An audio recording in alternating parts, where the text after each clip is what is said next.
wife, you know, the... I do, right? She has There's the iPad card. Oh, That's what I was... Over there, I know what you are. I'll try. I won't be able to hear you. If I talk at this volume, can you Oh, you don't have to fill in another clip. Which doesn't have to be as public, can just be putting on your Kriya, and then we can start it more officially. So It's on the other side. Yeah. so you can But sorry, guys. undo it and place it over There your we go. heart. I turned the volume all the way down since they want you to make sure it's just like a very quiet sound. Can you guys see? Not always the easiest. That worked out perfectly. Can I still see? Yeah. That's alright, I have no picture, it's fine. You want to go a little higher? No, if you just hear. That's a bird. It's your sideways.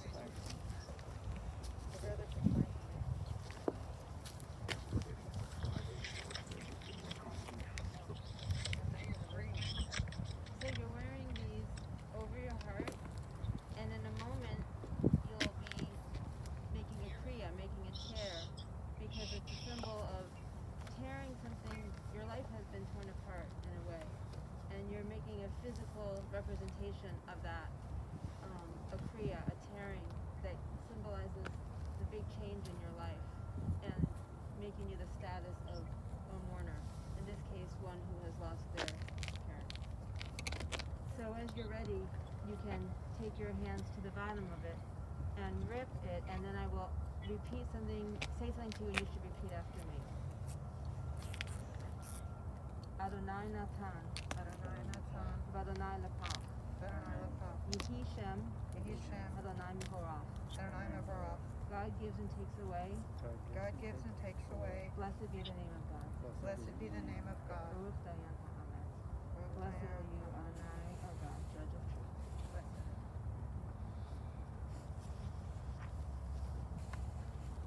Is everyone here now? And can everyone hear me okay? So I'm going to start with a poem. Mourning is the price we pay for having the courage to love others. This is not in your book. Even in grief, we know that the wonder of life is too complex and too magnificent to be memorialized in endless pain. The gifts of our spirit loved ones gave us cannot be measured or weighed, nor can they be lost or even tarnished by time. Even in our darkest hours, we know that some of their light and their warmth will always be with us, bringing comfort and courage, and in the fullness of time, healing and peace.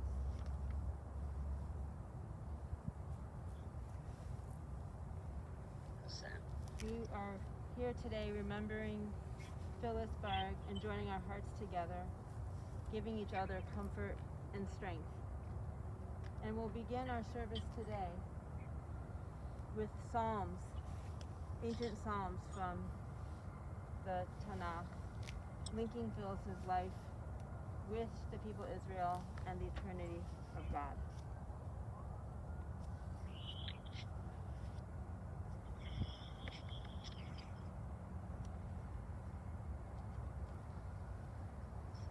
So I'd like you to take your own booklet right now and turn to page 3.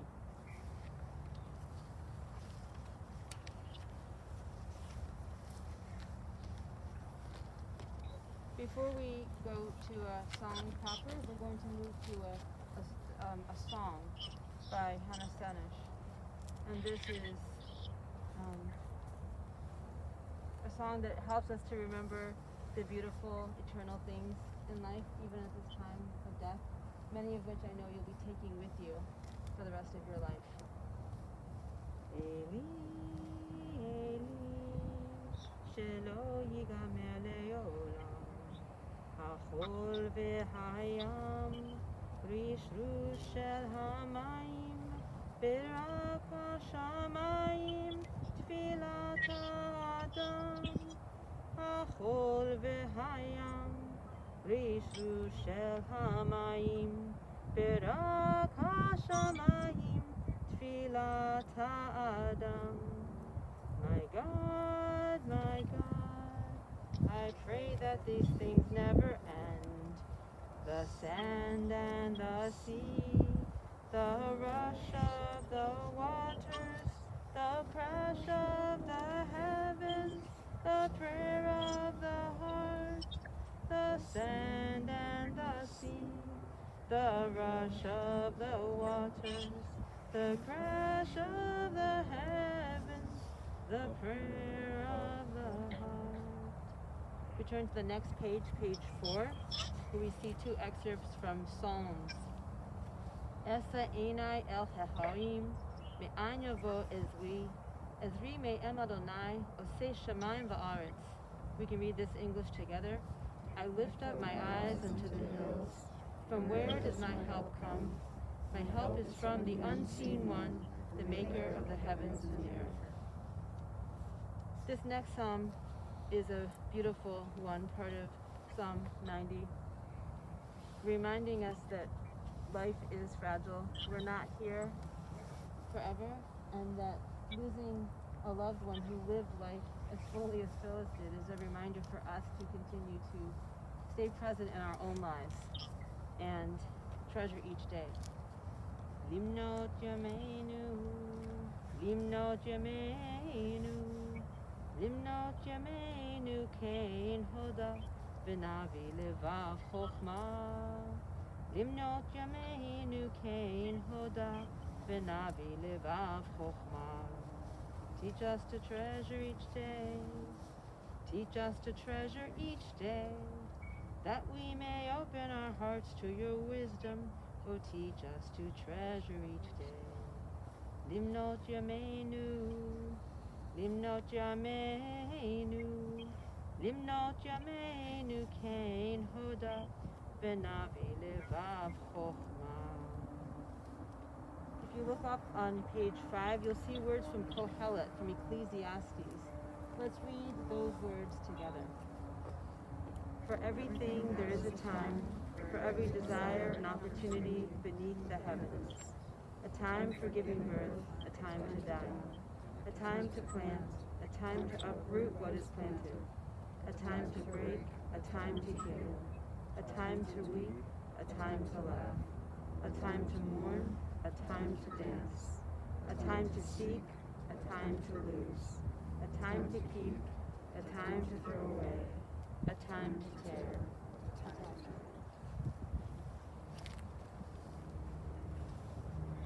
Turning now in your booklet, we move to page 116, 117.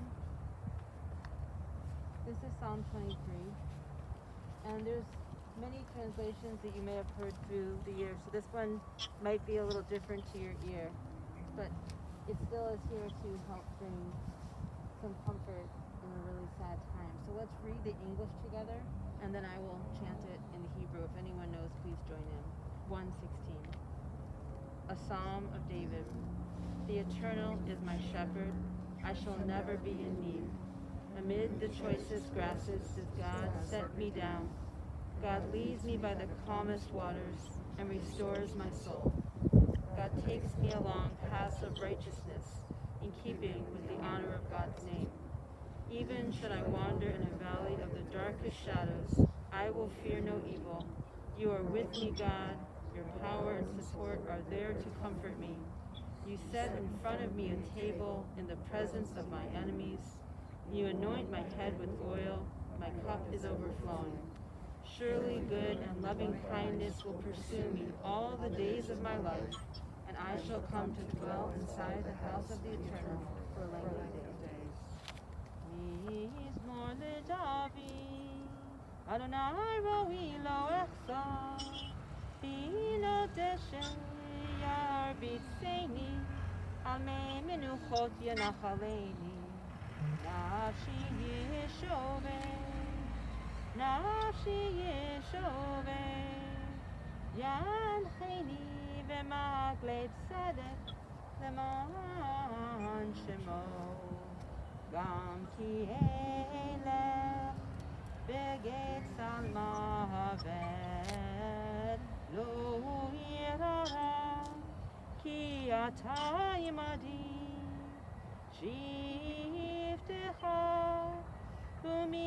משכנתך, שבטך ומשענתך, המה ינחמוני.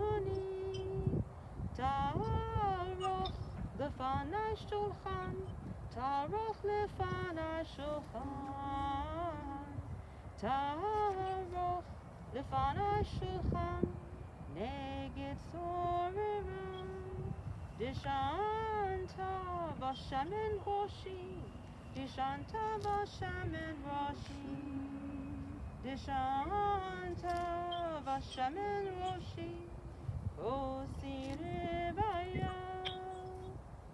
אהב טוב, טוב החסד, ירדפוני כל ימי חיי, ושבתי בבית אדוני, ושבתי בבית אדוני לאורך ימים.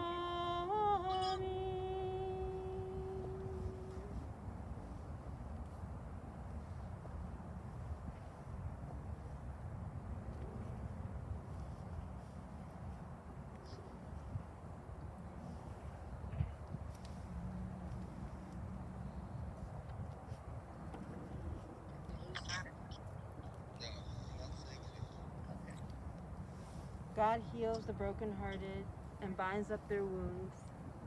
God reckons the number of stars, giving each one its name. Great and full of power is God, whose wisdom is beyond reckoning. God gives courage to the lowly and brings hope to those bereft. So may God always be with us. So indeed, this group is brokenhearted to lose your mother, your grandmother, your family member, your beloved Phyllis. And I'm going to open up the space now to hear some words from you, her co-sister, and to her loved ones before I offer a hesped, a eulogy. Allie, you want to go? Why don't you go first? I can go first if you want. I don't, whichever you want to do. Sure. Phyllis, are you talking? No, it's going to move the camera, whoever it's going. I was going to make sure that everyone can see Alex.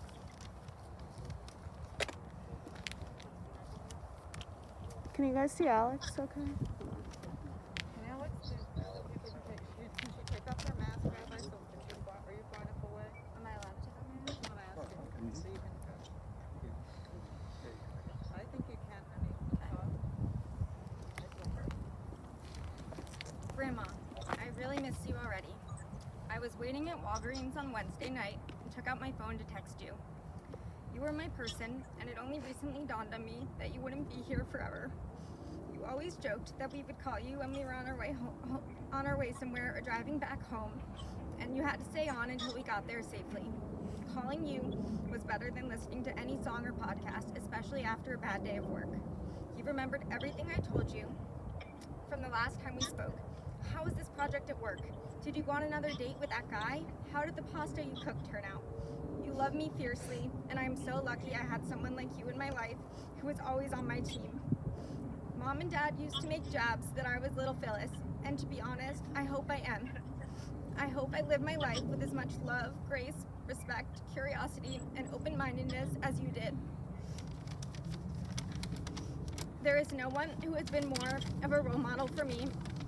You were a strong, smart, independent woman, and you loved all of us so hard, and you reminded us to see the good in people always. I was nervous to tell you about my breakup this fall because I knew how much you want me to find someone to be with. But you laughed and immediately told me he wasn't the one. He wasn't ambitious enough for me, enough for someone with my ambition, and he wasn't smart enough for someone with my intelligence, and he wore terrible socks. Your opinion was the only one that mattered to me, and if you knew he wasn't the one, I believed you. I believed everything you told me, sometimes to a fault. When I was younger, you gave me a pendant like Rose wore in the Titanic, and I asked you if it was the real one. You told me of course it was. And I wore it to school and told everyone my grandma got me the real necklace from the Titanic. I hate that you're not here right now, but what more could you have done than to bring everyone together? At least we don't have to miss you alone. You're the life of this party, as always. We love you forever, and I know you will be with me in everything I do, and you'll make sure to follow along all the way until I'm home safely.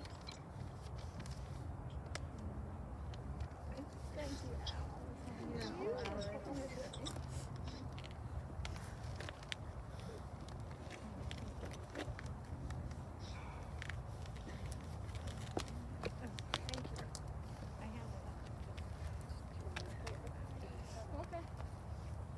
Am I up? Yeah, so go, can you go? I can go wherever you tell me. Where's the camera?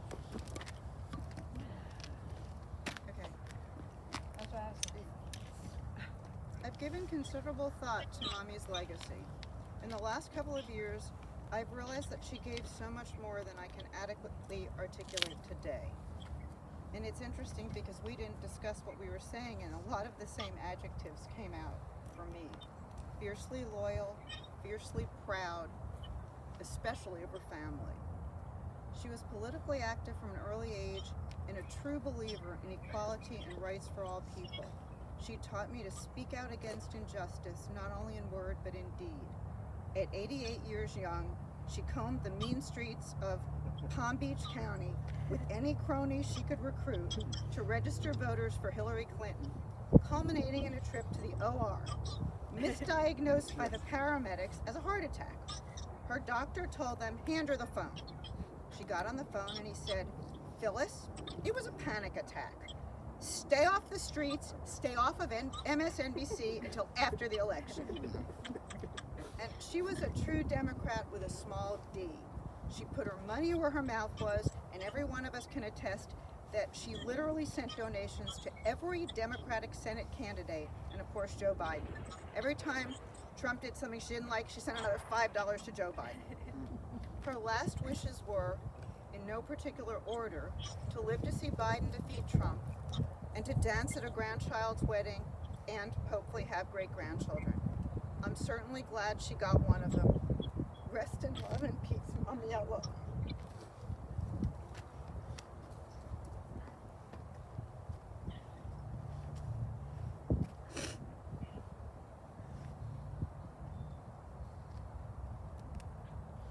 Is anybody else offering a memory or some words?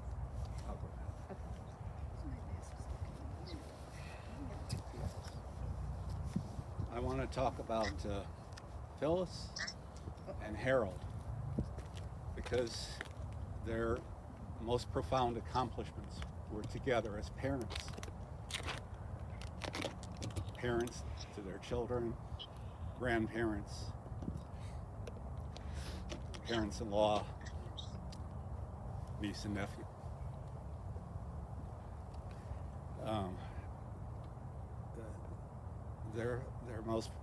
Their greatest characteristics were decency, dignity, and respect. And they were members of the greatest generation. But the greatest part of the greatest generation wasn't winning a war or battling back from the Depression, but it was battling the strength and power, the destructive strength and power of indecency, lack of dignity, lack of respect. But they knew there was strength and power in imparting to the generations that would follow them. Imparting to those generations decency, dignity, and respect. And I think if you look around, as you know, everybody knows each other here. And I think we can all be proud that they were very successful and accomplished that.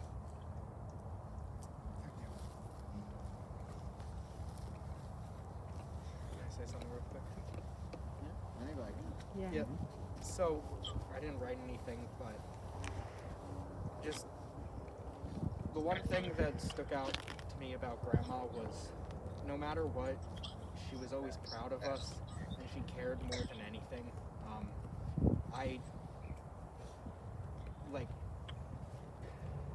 it's hard to put into words, but one of the things that I appreciated the most about her was I make music and I post it on social media a lot, and Grandma, no matter what, she has 2 Instagram accounts, and I would be up at 1 o'clock in the morning and Grandma would be responding to my Instagram stories. Grandma would be commenting on things. Grandma was my biggest fan, and I wanted to know that I appreciate that more. I want to add that she listened to your music too. She The only really one did. of us. We like, but we don't listen. I always do the likes, but I don't listen. Exactly.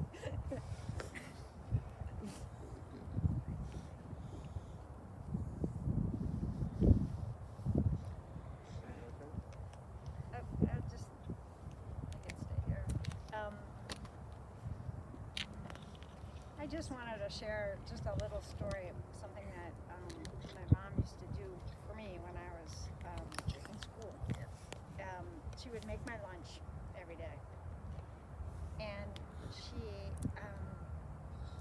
took great care in making sure that what I had was very just well put together. So a typical lunch would be a sandwich that was thin rye bread and coleslaw from town hall and Russian dressing and a little bit of, say, corned beef and a slice of Swiss cheese. But she would put this together and then she would slice it in thirds and wrap it, double wrapped with wax paper and aluminum foil, just so.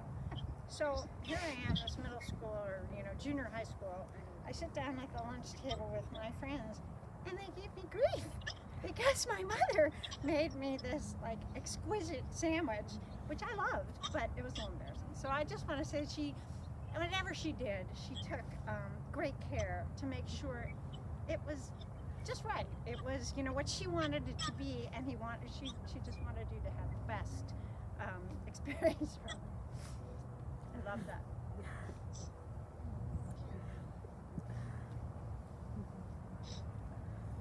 So,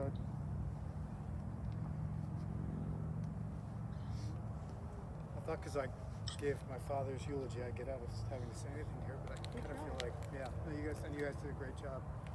And Eddie and Alex, thank you, and Lou, thank you. The first thing I want to say is thank you to everybody who's here, and thank you to the people watching at home. I think Phyllis would be really disappointed that we couldn't throw a big party for her. I think she probably wanted to just outlive COVID just so she could, because we all know she loved to party. I think the thing that strikes me standing here in front of the two of them is the hardest time I had with my mother was the fact that we shared a best friend. It's hard. It's really hard to share a best friend. We both loved my father so much, we all did. And she got him first. But that was the hardest part of our relationship. She was pretty generous about it. She was pretty generous about sharing with me, because she never got him that much either. She made him quit golf. Loved playing golf. She made him quit playing golf when I was growing up, because he was on the road a lot. And during the week, and on the weekends he'd go with his buddies and play golf on Saturdays and Sundays. And she basically told him that she had to stop doing that because he was gonna miss watching his kids grow up. Mostly me. And so she was a great defender of me and my relationship with him. And I owe her that. She was a great mother. She kept the peace. Not easy to do with this family. But she did instill in all of us the love of family, the importance of family, the love of food, and I don't think there's anything she appreciated more than sitting around a dinner table, eating well, drinking well, and just being together. And I will miss her for that. talking about her grandchildren. That was her favorite thing to do. Every one of you's accomplishments were the absolute ultimate. No one could have been greater to her, and she just reveled in all of you guys. And I'm going to say it here because I have to. When I delivered my father's eulogy, I talked about his relationship with the three of us, and I never talked about her relationship with him. And she never let me forget it. So, Mom, I'm sorry. He's making up for it. I'm sorry. The last 3 weeks, last month, I spent with her, probably the most time I spent with her since I was a teenager, living in her house. And they were hard, but among the best 4 weeks of my life, and I'm really grateful to have had that time. Thank you all again for coming.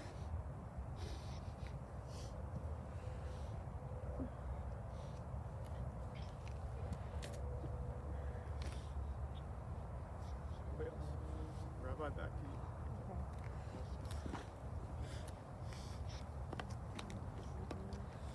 So I actually do have some words, but they're going to be remarkably shorter because you all said such beautiful things. I'll come over here.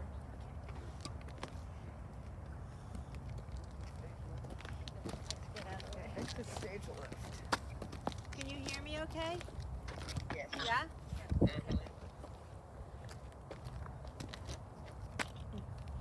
Can you see them? It's really fortunate when you know that you are loved by someone, that they took pride in you before they leave this earth. Phyllis Barg, called by many here mommy, mother, grandma, left this world so recently and unequivocally left behind a lifetime of love and pride for everyone here. Children, grandchildren, nephew, niece, everybody. She was born Newark, New Jersey in 1928 to Abraham and Esther, along with her dear sister Lois. The foundation of love in Phyllis's life was set with her family of origin, and she was very close to her own mother. And she and her sister, though 5 years apart, I was told, were said to be like yin and yang. They looked very different, but they completed each other. They were hilarious, in fact. Phyllis cooked and Aunt Lo baked. Phyllis met her husband Harold on a train after the war, and they wed after 1951 and were together until his passing in 2000. Harold and Phyllis led an adventurous life together because the family business brought them all over the world. Together they were sophisticated and had a taste to explore other people's cultures and foods. And they got to explore with their work very obscure little towns in Europe. They traveled with another couple for years, and when both of the women's husbands passed away, the two women kept traveling together. In fact, just last year, Adele and Phyllis traveled together, and they loved seeing beautiful places, scenic landscapes, and took these Rhodes Scholars trips. Of course, Marcy, Jane, and Stephen came along, and the adventures continued. The engine of opportunity with her family was not just fueled by Harold, but by Phyllis, who in 1966, when most women of her background were housewives, she went out and became a real estate agent. In 1972, she did quite well and decided to take the family on a vacation to Europe. And it turned out to be an epic, legendary trip lasting a good part of the summer of '72. And Phyllis did all the driving as Harold was in a cast, and the five of them crammed themselves into this little tiny standard car and took off.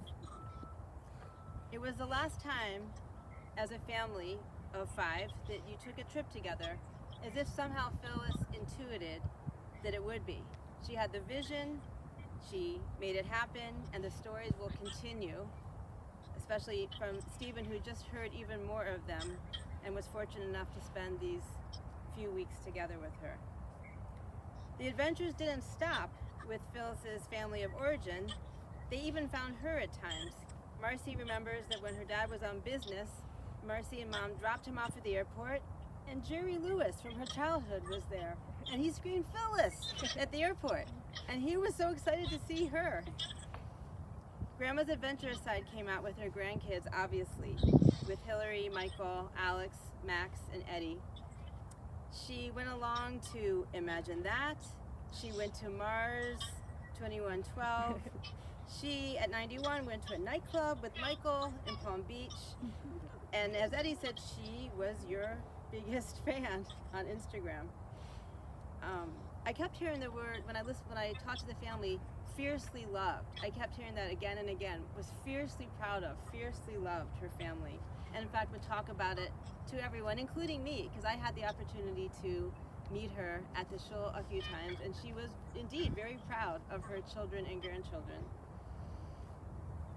She loved telling her friends that Hillary's an attorney and that Michael followed the wine business. She always had coffee and mint chocolate chip ice cream in her freezer because she knew what her grandkids loved.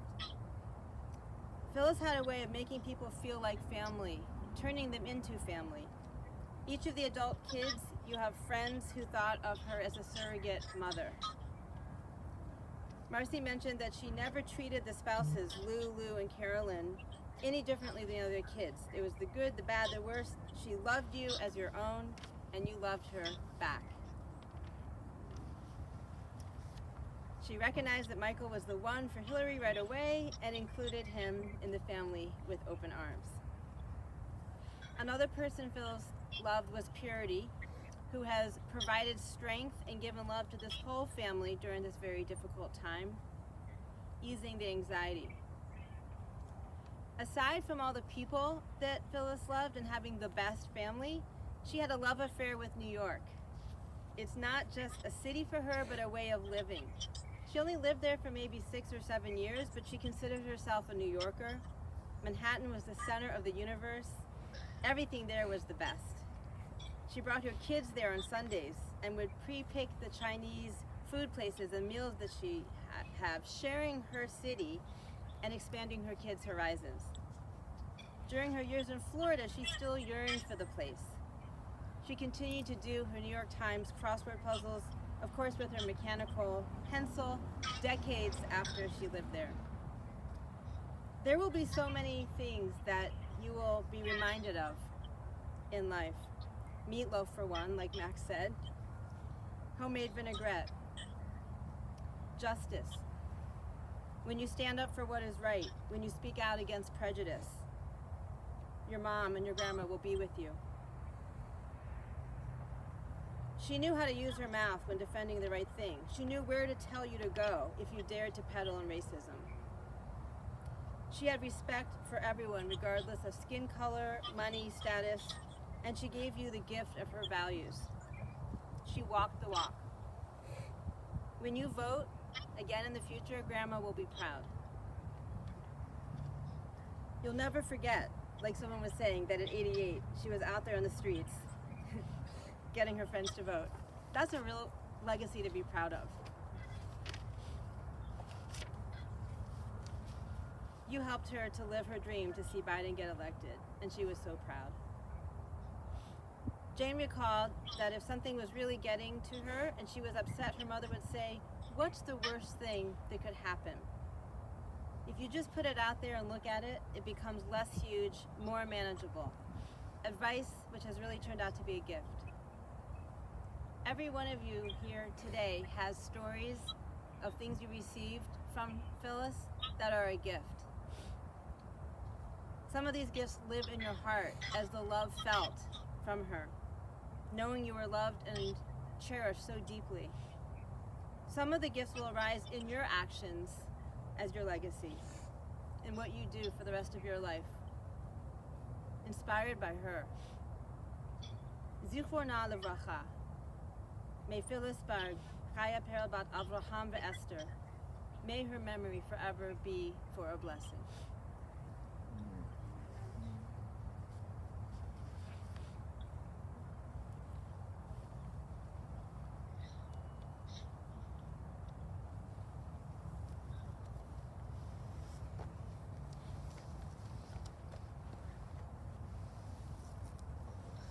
Mom? What?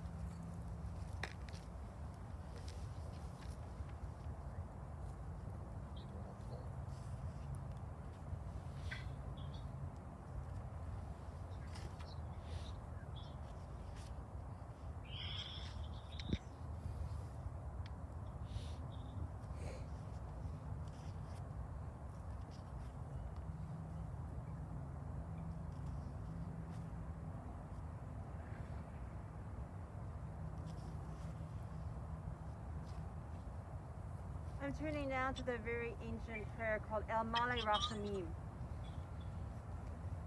This one I think is not in your booklet. I'll just be reading this to you in English and then I'll chant it in the Hebrew. God of abundant mercy, God most high, may the soul of our loved one who has gone into eternity find the perfect peace in your embrace, together with the holy and pure, whose light shines like the radiance of heaven. Compassionate God, hold her close to you forever, so that her soul may be bound up in the bond of life eternal. May she find a home with you. May she rest in peace. And together we say, Amen. El Male Rachamim,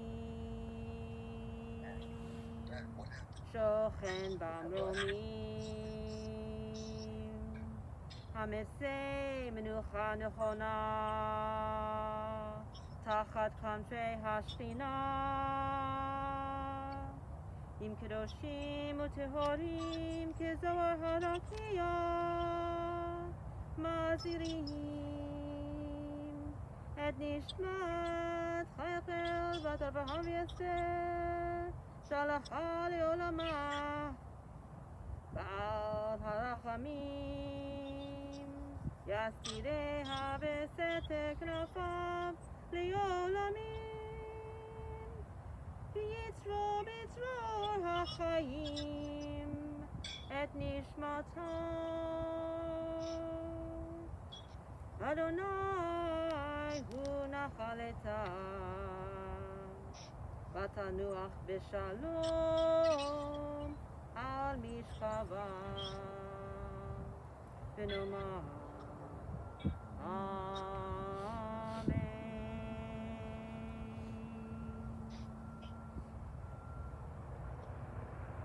We're going to, in a moment, be reciting the Kaddish Yatom. But first I just want to say a little bit about what we're doing here. A Jewish cemetery is called a Beit HaKvarim. It's a place where we bury our loved one. It's also called Beit Olam, a house of eternity, because it's here where we're recognizing that her soul is unbound. It's returning to God, and it's also eternal. Finally, this is called Beit HaChaim, a house of life, because here we're also being inspired by how Phyllis lived her life and taking those values with us. And as mourners, primary mourners, taking care of ourselves and strengthening each other with memories of her, so that her memory lives on in you through your actions, through the stories you continue to tell about her. While we, because of these very unusual circumstances, didn't get to do a specific mitzvah of putting the dirt on, we are essentially fulfilling the same mitzvah of Chesed Shel Emet, which is the last mitzvah you can do to a person before they go on and they cannot repay you, which is giving her a decent, beautiful, and respectful burial. So everyone here is giving this mitzvah to your beloved Phyllis of Chesed Shel Emet. In saying Kaddish Yatom, we ask God to give the soul of Phyllis her neshama and aliyah, that her neshama, her soul, should rise up and be held by the divine. In your booklet, on page 103, you will find the Mourner's Kaddish.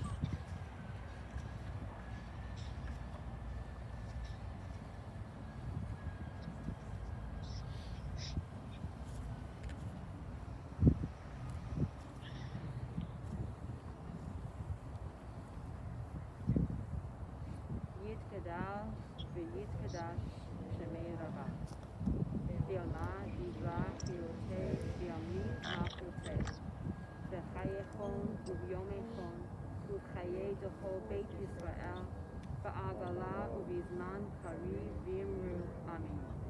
Yehi shmei rabba mivorach le'olam umei almaya. Yitbarach v'yishtabach v'yitpa'ar v'yitrumam v'yitnaseh. V'yitadar v'yitaleh v'yitalal shemei d'kudeshah v'yichulu. Le'ela min kol birchata v'shirata.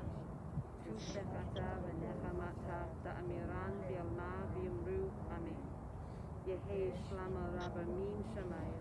V'chaim aleinu v'yalko Yisrael v'yimru amin. Oseh shalom v'rumav. Huya aseh shalom. Aleinu v'yalko Yisrael v'yimru amin. Oseh shalom v'rumav. Huya aseh shalom aleinu. V'yalko Yisrael v'yimru amin. Yaseh shalom, Yaseh shalom, shalom aleinu v'yalko Yisrael. Yaseh shalom, Yaseh shalom, shalom aleinu v'yalko Yisrael. Yaseh shalom, Yaseh shalom, shalom aleinu v'yalko Yisrael. Yaseh shalom, Yaseh shalom, shalom aleinu v'yalko Yisrael. V'yalko Yisrael v'yimru amen. Hamakom yinachem etchem b'tov sha'ar avnei Tzion Yerushalayim. May God console you with all who mourn in Zion and Jerusalem. May you find strength with each other. May you find comfort with each other. And may you continue to tell the stories that remind you of the incredible, fierce love of your mother, your grandmother, your aunt, your beloved Phyllis. May her memory be for a blessing, and let us say, Amen. This concludes the service. They said that if we want to take dirt with our hand and then we can clean our hands. Oh, they did tell you that? Because they told me that that wasn't the case, but if someone recently told you, then if people one at a time want to take dirt and place it on the grave and then later on wash off. I got a tissue. What do you mean?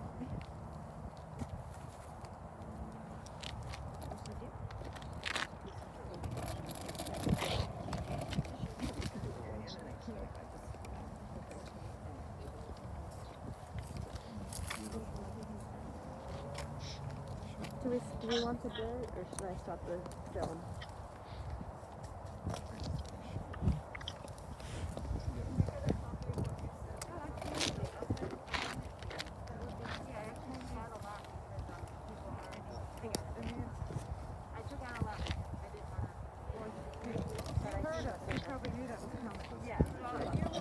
You guys did all my material.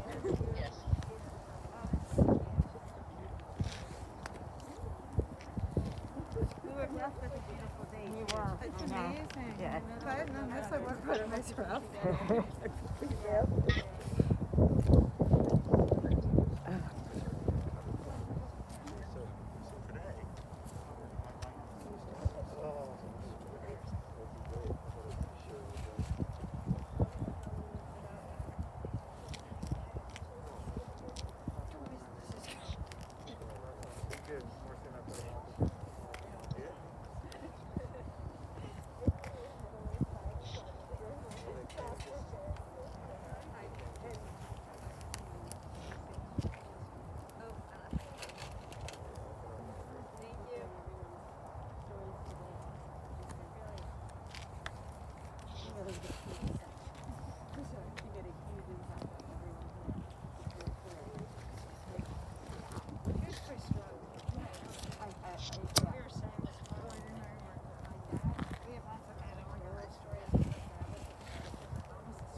out the neighbors? Didn't get overshot. She did not get overshot. I take mom's.